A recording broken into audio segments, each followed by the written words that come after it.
Good day.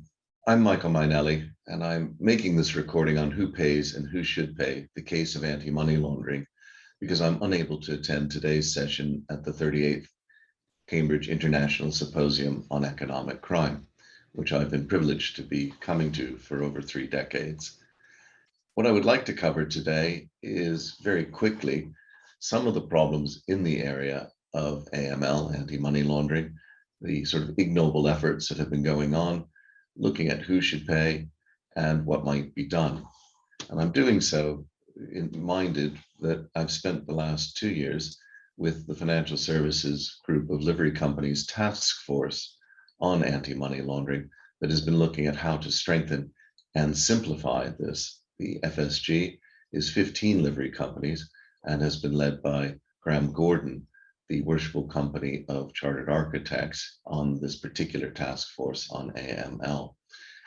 What I think is important to remember has been that since 9/11, AML has had increasing prominence, and yet, sadly, hasn't progressed very much in over 2 decades.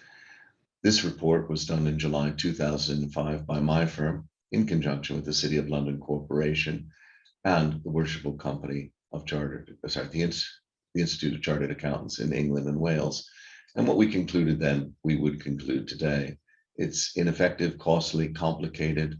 The technology within it is relied upon too much. And the area of AML has actually become a barrier to competition amongst financial services firms. And along the way, there's extremely little feedback between the regulatory authorities, the law enforcement authorities, and financial firms.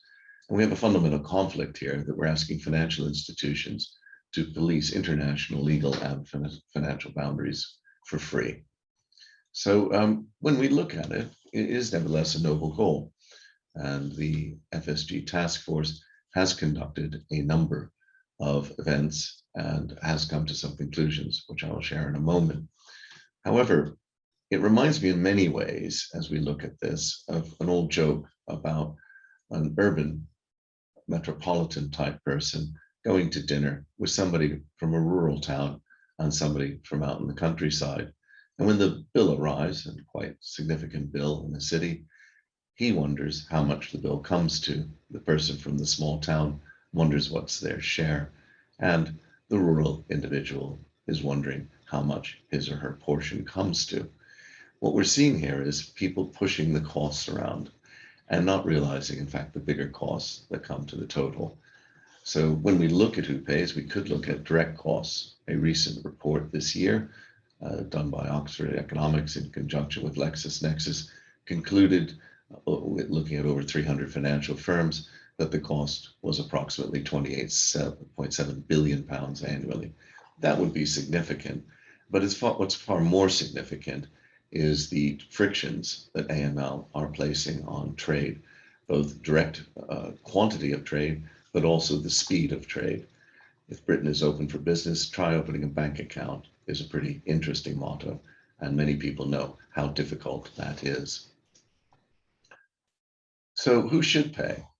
Well, identity, which is probably the biggest portion of the anti-money laundering process, really ought to be provided on a common infrastructure.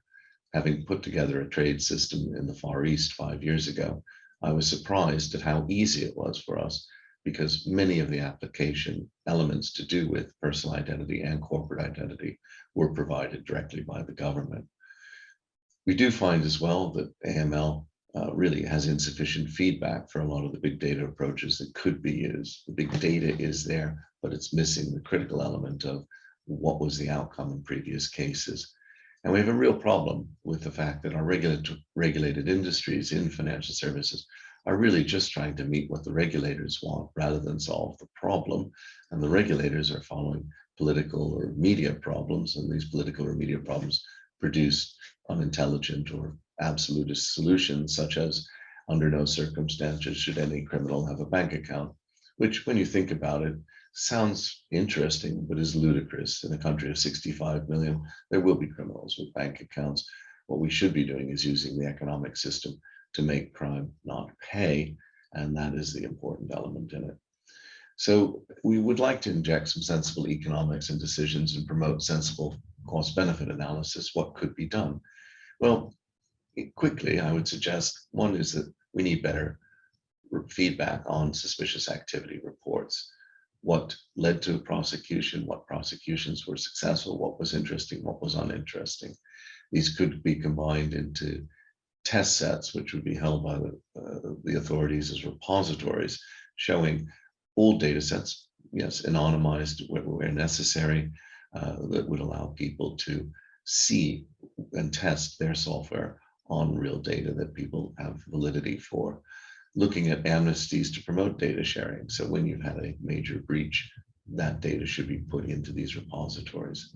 We could make much greater use of the flexibility of voluntary standards markets, allowing people to seek anti-money laundering kite marks, and that these kite marks would be adjusted to suit the nature of the firm rather than a one-size-fits-all regulatory approach. Government digital certificates should be a matter of course. Everything the government sends me should come with a digital certificate so that I don't need to go to have it notarized or go to a lawyer or accountant to sign off a document that originated from the government anyway. The government could be promoting very aggressively e-signatures and digital signatures for government purposes as well, and providing that corporate identity and individual identity infrastructure I spoke about. That doesn't mean providing necessarily national identity cards, that's a political choice, but providing a common base infrastructure that would allow firms to share data with each other and encouraging that data share amongst the certifiers. There are many new technologies such as smart ledgers that can preserve consumer rights and privacy and personal rights whilst allowing sharing. I also think that we should be looking at indemnity structures amongst certifiers so that if a lawyer or an accountant has done the certification once for anti-money laundering purposes, it can be used by others, and yet that there's an indemnity structure there, allowing trade again to be simplified and for consumers and businesses to really be doing it once and once for all. And finally, I do think that the regulators should be looking more at fixed fines rather than politically motivated fines for breaches, really allowing non-political cost-benefit analysis. So it's £500 a breach, and you can work out over the course of the year how much you would like to spend to eliminate, say, 500 or 1,000 breaches, and that fixed fine should be going up over time so that firms can see the direction of travel. Anyway, these are suggestions that have come forward from the financial services group of livery companies, and I would like to thank you for allowing me to share them with you today, and I do hope to join you later in the week.